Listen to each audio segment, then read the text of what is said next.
Na história dos desastres marítimos, o único navio que todo mundo já ouviu falar é o Titanic. O orgulho de sua companhia, a White Star Line, e o maior navio do mundo. Sua perda trágica em sua viagem inaugural em 1912 abalou o mundo. Um navio considerado inafundável foi destruído de forma cruel, causando grande perda de vidas. Ele foi projetado e construído como o transatlântico mais seguro e luxuoso na lucrativa rota de passageiros do Atlântico Norte. Os transatlânticos da Cunard, Lusitânia e Mauritânia foram construídos para serem velozes, mas os novos gigantes da White Star, Olympic e Titanic eram o que havia de mais moderno, em elegância, conforto e segurança, e o auge da tecnologia naval da era eduardiana.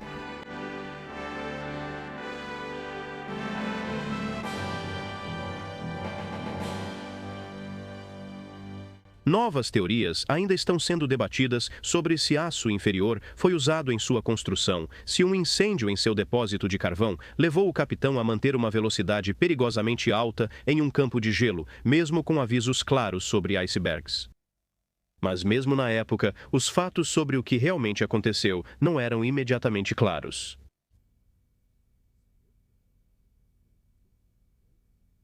O que está claro é que o grande navio, construído por Harland e Wolff em Belfast, junto com sua irmã Olympic, partiu de Southampton em 10 de abril de 1912.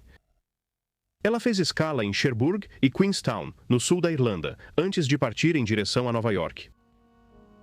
Às 23h40 do dia 14 de abril, ela colidiu com um iceberg no Atlântico Norte. Pouco mais de 2h30 depois, ela afundou.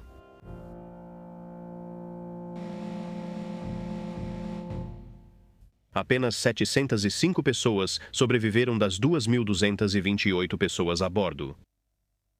O navio tinha mais botes salva-vidas que o exigido, mas só havia vagas para metade das pessoas a bordo, mesmo sem estar lotado. Com botes salva-vidas só parcialmente cheios, ainda menos pessoas puderam ser salvas.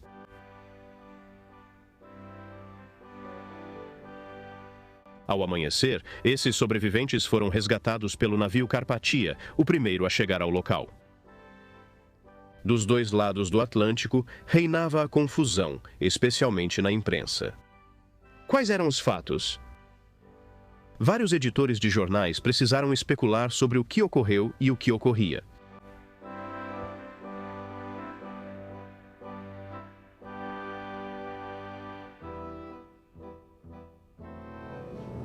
O Carpathia seguiu em direção a Nova York, que parecia muito diferente de como é hoje. O capitão Rostron só autorizou a transmissão de mensagens pessoais do navio. Então, apenas quando o Carpathia chegou a Nova York, a imprensa e o mundo souberam a verdadeira história do naufrágio do Titanic.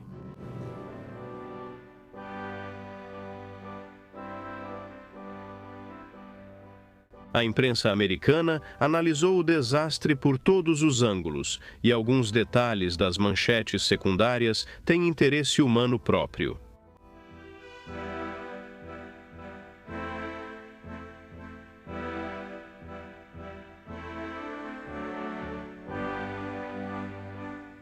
Houve grande uso de ilustrações. Fotos e ilustrações eram devidamente evocativas e dramáticas.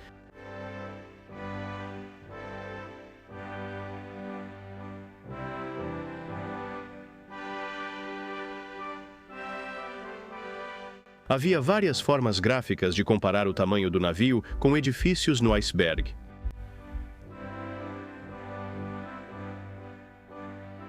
A imprensa britânica também reagiu rapidamente. Os jornais da época fizeram a festa. Os primeiros jornais nos Estados Unidos apenas tendiam a informar que o navio estava seguro. Depois, à medida que novos relatos chegavam, eles passaram a noticiar o desastre e sua magnitude. Os jornais ingleses não fizeram isso. Eles apenas disseram que o navio havia sido salvo, que estava sendo rebocado e que todos haviam sobrevivido. Este aqui realmente diz: desastre com o Titanic. O maior navio do mundo colide com um iceberg no Atlântico. Mas logo abaixo diz que todos foram salvos e que o navio está sendo rebocado. Nas edições posteriores, trazia a cobertura completa do desastre. No sábado, 20 de abril, que foi o primeiro sábado após o desastre, os jornais, ou muitos deles, produziram suas próprias edições especiais. Aqui está uma capa do Daily Mirror de sábado, 20 de abril. E este é o mesmo jornal com uma capa diferente. Uma era a primeira edição e a outra era a segunda edição.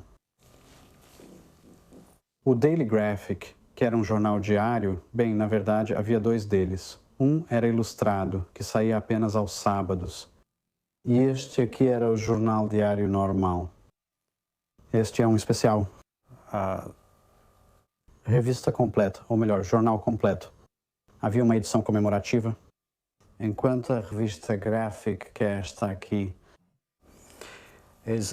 tem alguns artigos sobre o Titanic, mas o resto é a revista normal. Isso era muito parecido com a Illustrated London News. No dia 27 de abril, que foi o sábado seguinte, eles fizeram isso de novo. Não tanto com os jornais, mas com as revistas. Eles estavam lançando todo tipo de material mais detalhado que achavam que o público teria interesse, e claro que tinham.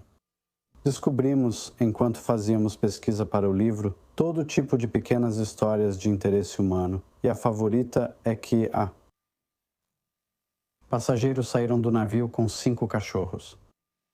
Acredite ou não, eles salvaram 5 cachorros. Eu não pude acreditar quando li isso. Minha filha tinha me perguntado sobre isso alguns anos atrás, e eu disse que não havia nenhum cachorro sobreviveu. E lá estava, em meio a 300.000 palavras, um parágrafo. Não foi só o Graphic que fez edições especiais. Esta aqui é da revista The Sphere, do dia 20. Mas também o Illustrated London News, o Lloyd's Weekly News. Eles lançaram uma revista incrível, totalmente dedicada ao Titanic. Muito, muito boa mesmo. Acho que eles acabaram lançando 3 edições em apenas algumas semanas. Muito popular. Depois houve uma profusão de artefatos comemorativos, cartões postais, obras de arte, partituras. O estilo era melodramático e sentimental, mas sincero e próprio da sua época.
E, gradualmente, memoriais foram encomendados e construídos para os passageiros, tripulação, músicos e assim por diante. Um dos maiores no Reino Unido é dedicado aos engenheiros do navio aqui em Southampton.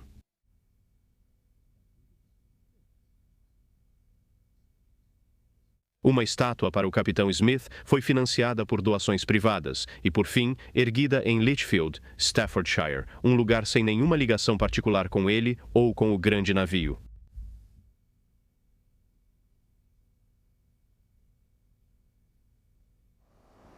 E este memorial fica na cidade de Nova York. É um farol memorial erguido em 1913 em memória dos oficiais, passageiros e tripulação do Titanic. O farol ficava sobre o East River, no telhado do antigo Seamen's Church Institute, na South Street. E de 1913 a 1967, a bola horária no topo do farol descia pelo mastro para sinalizar o meio-dia para os navios no porto.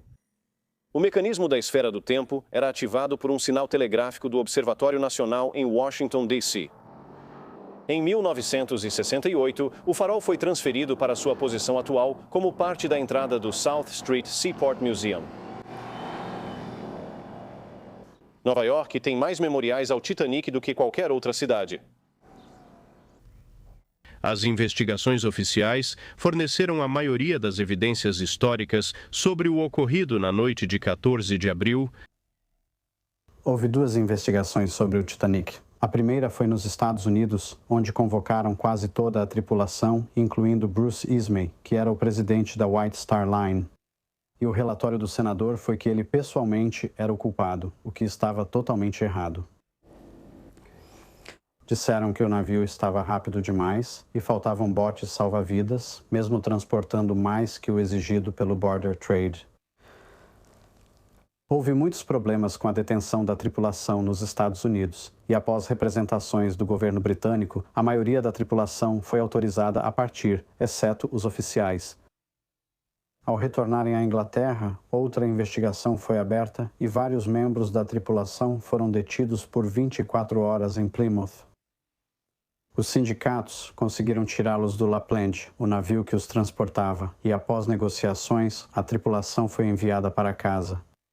A segunda investigação foi presidida por Lord Mersey, em Londres.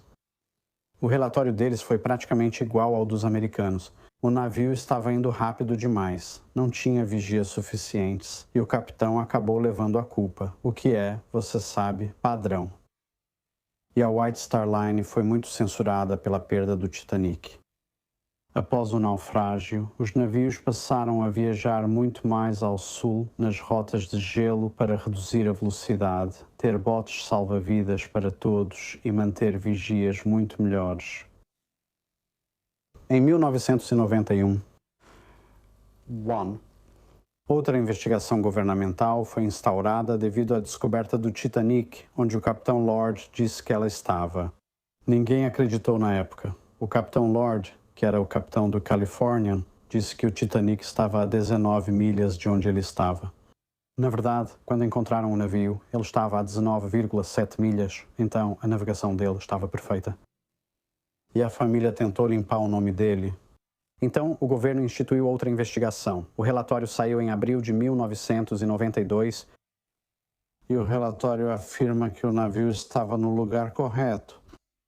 Mas por causa da clareza inacreditável da noite, o navio do Capitão Lord realmente viu os foguetes de sinalização do Titanic.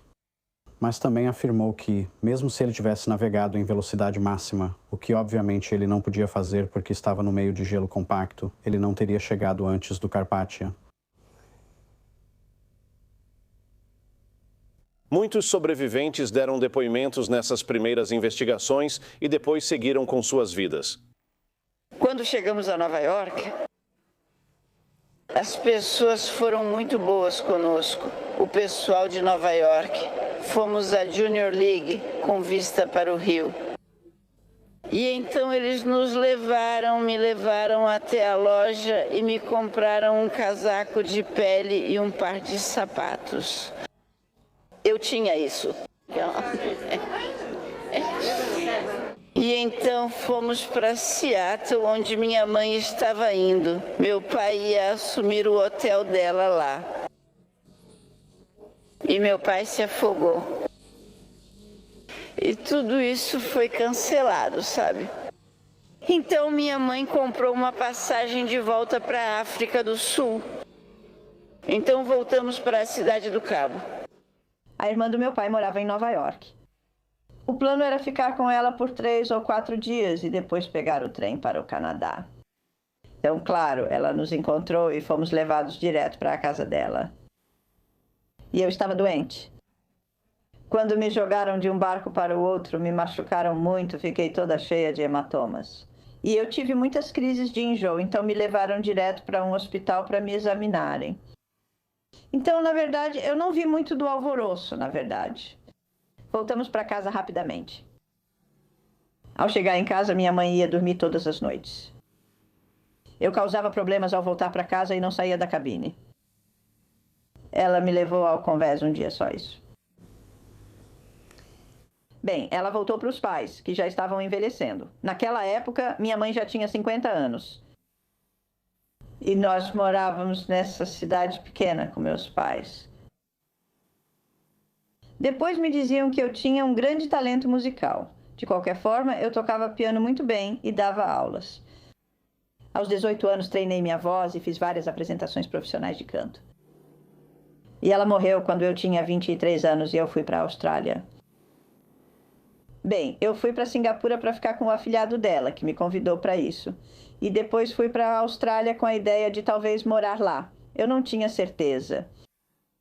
Mas eu cantava muito. E mesmo naquela época, eu cantava no rádio na Austrália, e isso faz muito tempo, em 1929. E eu não gostei o suficiente para querer morar lá. Então voltei para a Inglaterra. E eu voltei para a Inglaterra e tive 3 ou 4 resfriados bem fortes, sabe? Resfriados bem ruins, e eu não conseguia cantar. E perdi muitos compromissos por não conseguir ir. E pensei, bem, talvez eu tenha voltado no inverno, sabe? Desse clima tão quente. Pensei que talvez fosse melhor fazer outra coisa. Uma amiga tinha um grande negócio de automóveis no atacado, então fui trabalhar com ela e gerenciei o setor de hotelaria. Ainda cantava muito à noite e coisas desse tipo. E quando a guerra começou, como todos, não se tratava do que eu queria fazer. Eu era uma mulher solteira sozinha e poderia facilmente ter sido enviada para uma fábrica de munições, sabe-se lá onde. Então fui ao Ministério da Alimentação e fui a responsável pela alimentação deste distrito e eu odiava isso. Eu não gostava. Me sentir informada e responder perguntas não era suficiente para mim. Então saí disso e fui trabalhar em uma fábrica, onde eles não faziam exatamente munições, mas peças para armas e para o que chamávamos de suportes de bombas, aquelas coisas com as quais as bombas eram lançadas, eu acho, para fora da área. E eu gostei disso. Era gente, trabalhando com gente. E o diretor deixou que eu entrasse para a Sociedade de Bem-Estar Industrial e pagou pelo meu treinamento. Me tornei responsável pelo bem-estar industrial e segui nessa função até me aposentar.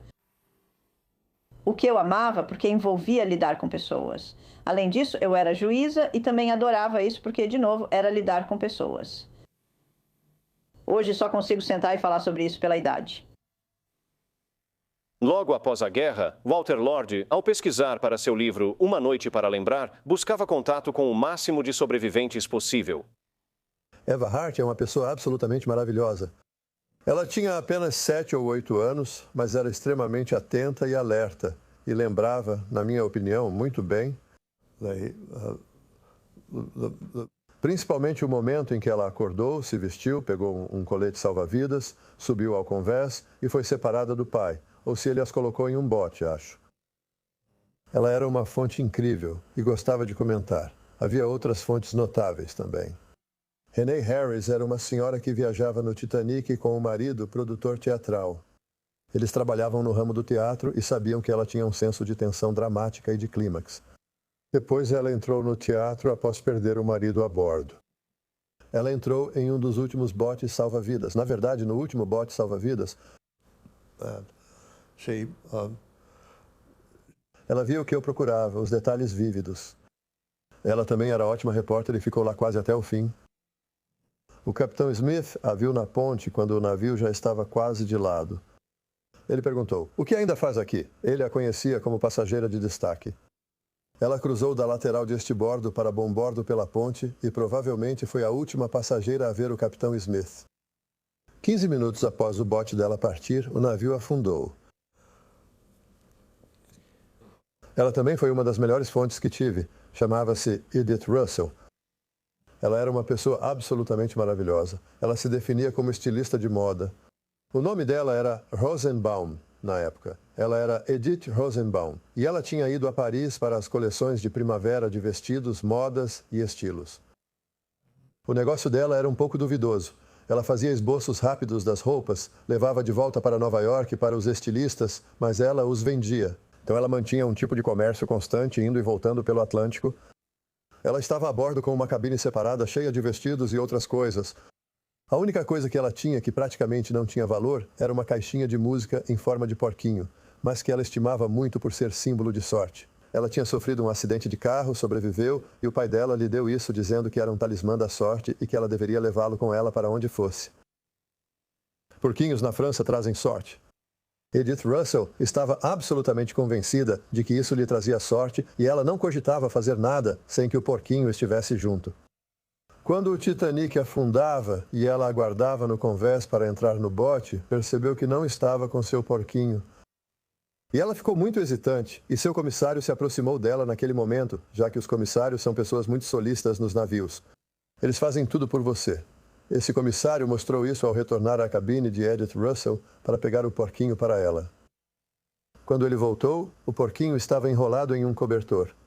E era uma coisa tão grande e volumosa que, na penumbra, enquanto baixavam os botes, um marinheiro pegou e jogou no bote, dizendo para Edith segui-lo. Ele achou que era um bebê. E ele disse, aí está o seu bebê, siga-o. Então Edith o seguiu. E por isso ela afirma que foi salva pelo porco. É um porquinho musical. Ela deu corda e tocou músicas para as crianças no bote salva-vidas. A maioria dos passageiros daquele bote, pelo que descobri, só estava irritada com o porco e não achou aquilo comovente. William McQuitty, produtor do filme Uma Noite para Lembrar, recebeu uma bolsa achada por um sobrevivente em um bote salva-vidas. Havia cerca de 80 sobreviventes vivos quando fiz este filme, e eu tinha 50 cartas e contato com 50 deles. Edith Russell vinha aos sets de vez em quando, assim como Lawrence Beasley, e foram de grande ajuda. E uma sobrevivente me enviou esta bolsa com uma carta. É uma bolsa de prata, e dentro há uma moeda americana de 1 centavo, datada de 1912. Recebi esta bolsa de prata de Joe Mulholland. Ele diz, conheci um velho companheiro de navio meu lá no Rio da Prata, América do Sul, em La Plata. Quando estava em terra no Bruce, o nome dele era Baker, mas todos os companheiros o chamavam de Pancake. Ele era um dos tripulantes que teve sorte, um dos sortudos de conseguir escapar. Ele disse que a bolsa estava deitada na barra do bote salva-vidas, onde ele conseguiu subir após sair do mar. Dentro da bolsa havia um broche e $20, um anel, um sinete, uma moeda de 1 centavo, uma corrente de prata presa à bolsa como alça ou cabo. Eu perguntei a ele o que ele fez com o anel, o broche e a corrente, e ele me disse que eles venderam tudo para comprar bebida. Eu peguei a bolsa dele em troca de 1 ou 2 bebidas e ela continha a moeda de 1 centavo. Pancake morreu no hospital psiquiátrico em Belfast. É uma carta difícil de ler porque... Bill McQuitty viu o Titanic ser lançado em Belfast quando era menino, e ele renovou seu contato com o navio ao enviar uma cópia de sua autobiografia, Uma Vida para Recordar, até os destroços em um submersível. E tem o carimbo oficial para provar isso. Este livro foi levado até lá pelo submarino russo. Milissegundos até os destroços do Titanic. E este é um certificado que comprova isso. O filme Uma Noite para Lembrar, de Bill McQuitty, é a melhor versão da tragédia. E, de alguma forma, o Titanic e o cinema foram feitos um para o outro. A grandiosidade espetacular de toda a empreitada, a mistura de classes e personagens a bordo, o ápice da elegância e do estilo no design, na engenharia e no modo de vida. E ainda assim, as falhas fatais no projeto que não puderam salvar o chamado navio inafundável de afundar. E no julgamento humano de atravessar um campo de gelo em velocidade máxima e de evacuar o transatlântico de forma mais eficaz com o tempo disponível para isso. O navio à vista que não veio ao resgate. As muitas histórias humanas de coragem, heroísmo e desespero. Foi um microcosmo da sociedade e o fim de uma era. E era uma história feita para o cinema.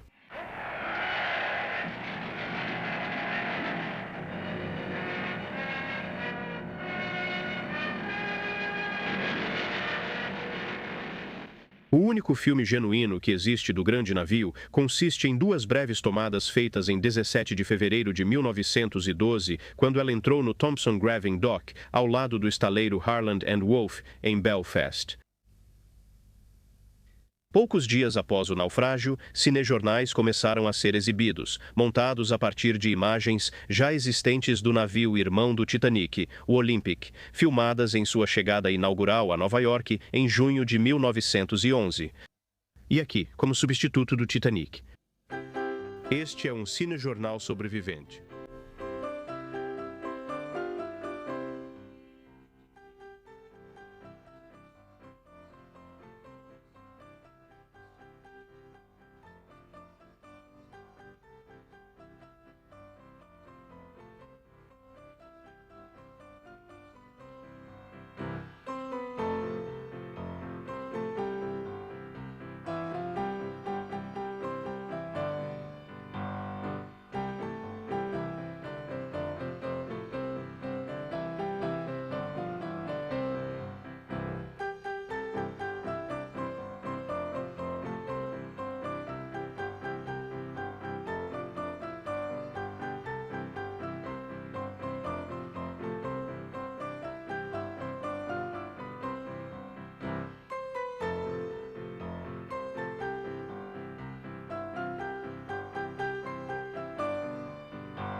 Essas cenas foram filmadas a bordo do Carpathia, poucos dias depois de sua atracação no Pier 54 em Nova York. Vários jovens comissários do Carpathia fazem graça para as câmeras. Nesses primeiros dias do cinema, essas tomadas muito longas e sem edição, verdadeiras fotografias em movimento, eram muito comuns.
O nome de Tim Rostron está errado em vários cinejornais.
E então vieram os filmes dramatizados.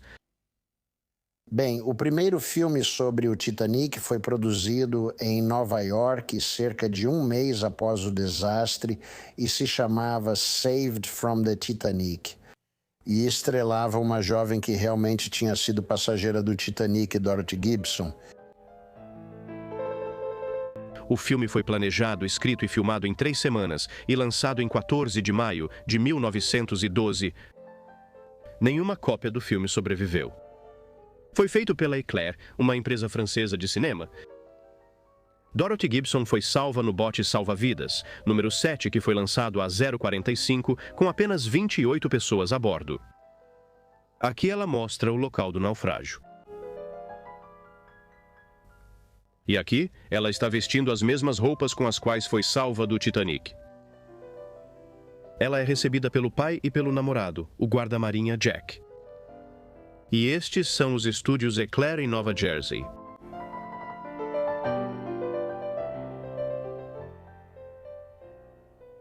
Depois disso, houve um filme alemão dentro de um ano após o desastre, e então tivemos que esperar até 1929 pelo próximo, que foi um filme britânico, né? O primeiro filme sonoro britânico chamado Atlantic.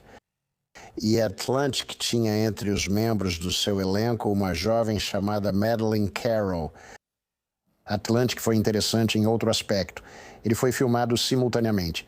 Os mesmos cenários foram usados e a versão em inglês foi filmada. E então eles trouxeram outro grupo de atores que fez em alemão. Para fazer uma comparação, aqui está uma cena específica em inglês e depois a mesma cena em alemão. Bem, não é nada importante, seja o que for.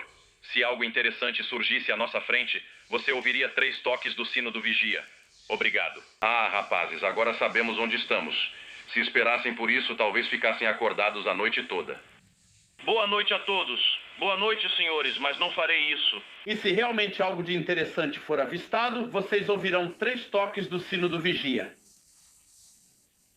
Se você quisesse, poderia ficar aqui a noite toda. Não, não queremos. De qualquer forma, boa noite.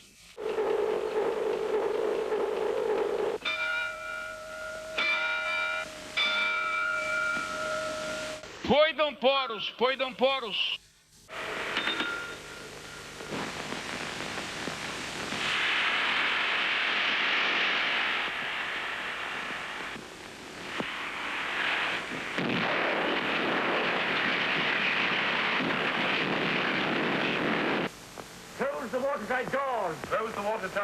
Vamos despistar a polícia. Despiste a polícia, solte o fogo. Pelo fogo. Cale-se e durma. Cale-se e veja ele. Vamos depor. Este par de testes. Vamos ser demitidos e testados. Vamos nos livrar de todos os ditadores. As cenas de desastre são muito bem realizadas.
Certo, Canoe.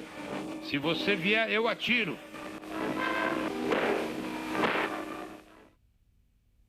O interesse alemão pelo Titanic continua com um filme de propaganda por volta de 1943 chamado Titanic. E, curiosamente, algumas das cenas do filme de propaganda alemão aparecem em Somente Deus por Testemunha. Houve vários outros filmes feitos durante os anos do pós-guerra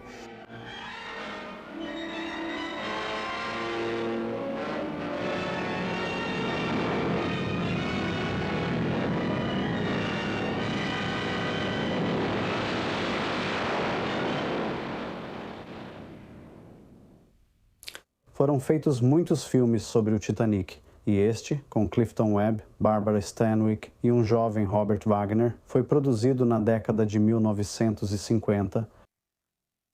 Foi um sucesso razoável, mas não chegou nem perto do sucesso do próximo, que é A Night to Remember, a obra muito famosa de Walter Lord. Muito acima de todos eles está o filme baseado no livro de Walter Lord, com o mesmo título, A Night to Remember.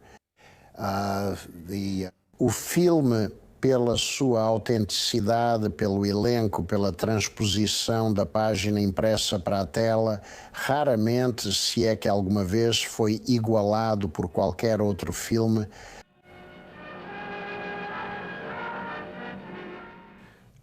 Sempre há, eu acho, uma dificuldade em traduzir o meio impresso para o visual.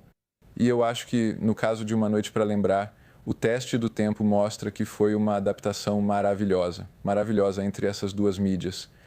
Você tem uma atenção incrível aos detalhes e à precisão, os cenários, os figurinos, os diálogos, tudo está perfeito. E do ponto de vista histórico, é isso que procuramos, algo que seja fiel ao evento original. Uma Noite para Lembrar é um filme significativo porque mantém a geração moderna ciente da história do Titanic. Usamos o filme com muito sucesso em nosso currículo de inglês e alunos de vários níveis de habilidade consideraram absolutamente fascinante e envolvente aprender sobre o navio e as pessoas que estavam a bordo. Muitas vezes se diz que a geração de adolescentes de hoje está completamente desinteressada e desligada quando se trata de história. Basta olhar para os rostos atentos deles durante uma exibição em sala de aula de A Night to Remember para saber que isso não é verdade. O filme traz a história à vida e, desse ponto de vista, é uma ferramenta educacional valiosa. Uma das coisas que nunca deixa de me surpreender, tendo assistido ao filme dezenas e dezenas de vezes, é o fato de que ele continua a emocionar. Ele continua a tocar o coração.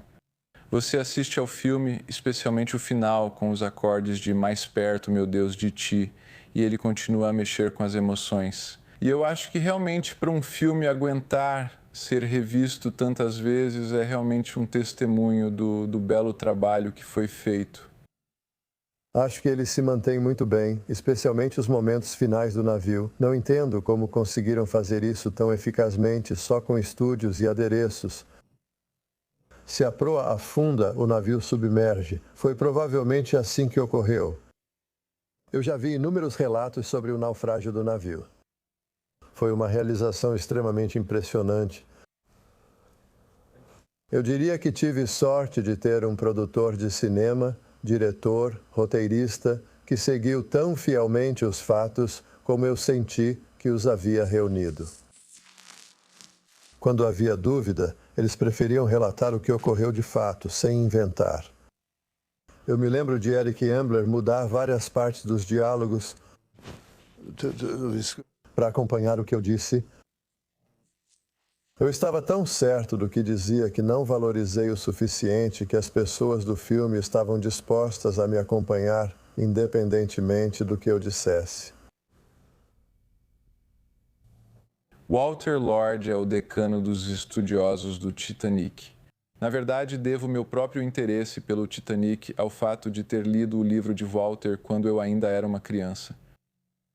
Tantas e tantas milhares de pessoas podem dizer o mesmo que eu, que foi Walter quem despertou nosso interesse pelo Titanic, e somos muito gratos a ele por isso.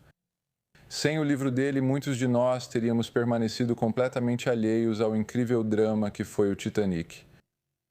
Então, eu acho que Walter é realmente o ponto de partida do estudo moderno sobre o Titanic.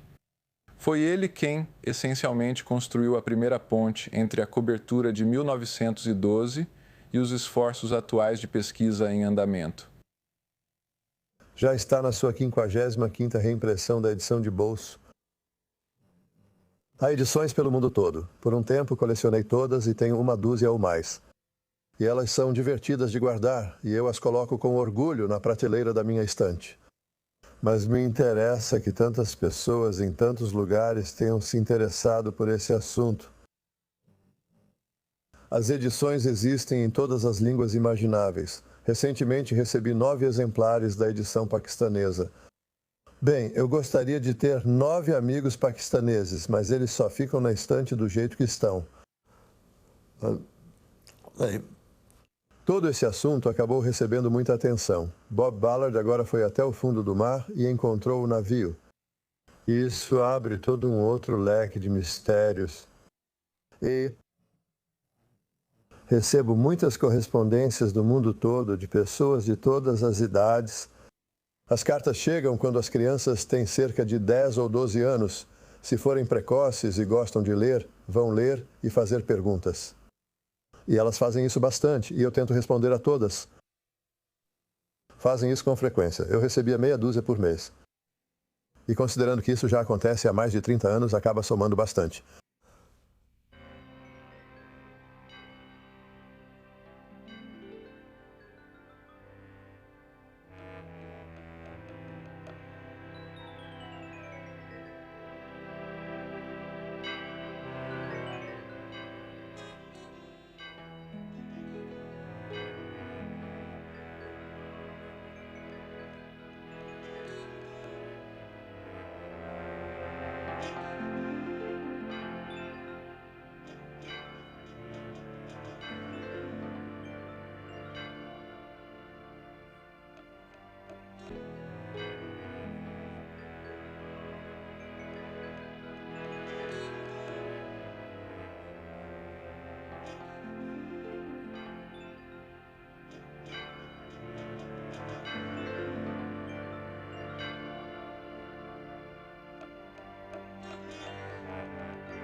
A ética de trazer itens do fundo do mar perto do Titanic causou muita discussão acalorada.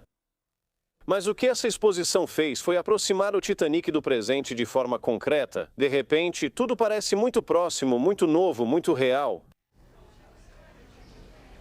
O Titanic é um desses assuntos que fascinam as pessoas. Desperta muito interesse e é cheio de mistério e ainda é muito controverso. A história do Titanic ecoa através das décadas.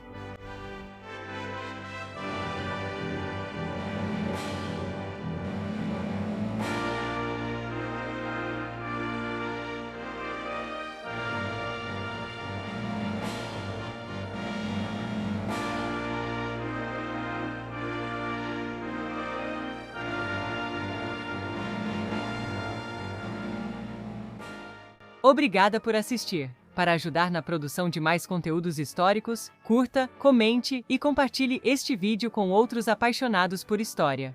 E não se esqueça de se inscrever para manter a história viva.